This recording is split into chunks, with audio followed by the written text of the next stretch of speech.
Telugu Desam party వ్యవస్థాపక అధ్యక్షుడు నవరస నట సార్వభౌముడు స్వర్గీయ నందమూరి తారక రామారావు 101వ జయంతి వేడుకలు కపిలేశ్వరపురం మండలంలో వివిధ గ్రామాలలో తెలుగుదేశం పార్టీ శ్రేణులు ఘనంగా నిర్వహించారు.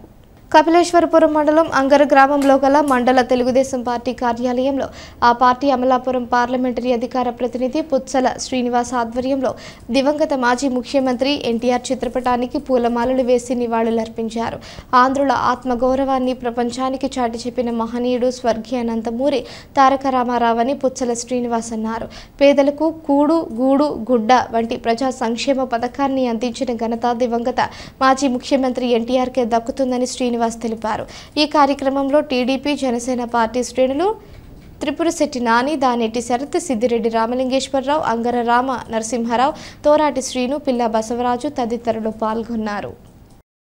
తెలుగువారి ఆత్మగౌరవాన్ని, తెలుగు జాతి పౌరుషాన్ని యావత్ ప్రపంచానికి చాటి చెప్పిన విశ్వవిఖ్యాత నట సార్వభౌమ ఆంధ్రప్రదేశ్ మాజీ ముఖ్యమంత్రి వర్యులు శ్రీ నందమూరి తారక రామారావు గారి 101వ జయంతి సందర్భంగా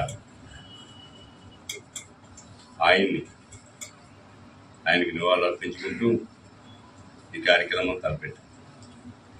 ముఖ్యంగా ఆంధ్రప్రదేశ్ రాష్ట్ర చరిత్రలో సమాజమే దేవాలయం, ప్రజలే దేవుళ్ళనే నిదానంతో గూడు గుడ్డ నేర అనే నినాదంతో సంక్షేమ పార్టీని కానీ ప్రజా సంక్షేమాన్ని కానీ వెలుగెత్తి చాటిన మహానాయకుడు మా అన్న నందమూరి తారక రామారావు. కాలానుగుణంగా అదే బాటలో పయనిస్తున్న మా పార్టీ నాయకులు నారా చంద్రబాబు నాయుడు గారు, ఇతర తెలుగుదేశం పార్టీ కుటుంబ సభ్యులందరూ కూడా ఆయన అడుగుజాడల్లో ఆయన ఆశయాలతో ముందుకు వెళ్తూ ఇంకా ఈ రాష్ట్రాన్ని అభివృద్ధి పడడంలో నడపడానికి ప్రయత్నిస్తున్నారు. కాబట్టి ఆయన ఆశయాలతో మేమందరం కూడా ఈ పార్టీని ఎలా కొనసాగిస్తామని చెప్పి ఆయనకి ప్రతిజ్ఞ చేస్తున్నాం.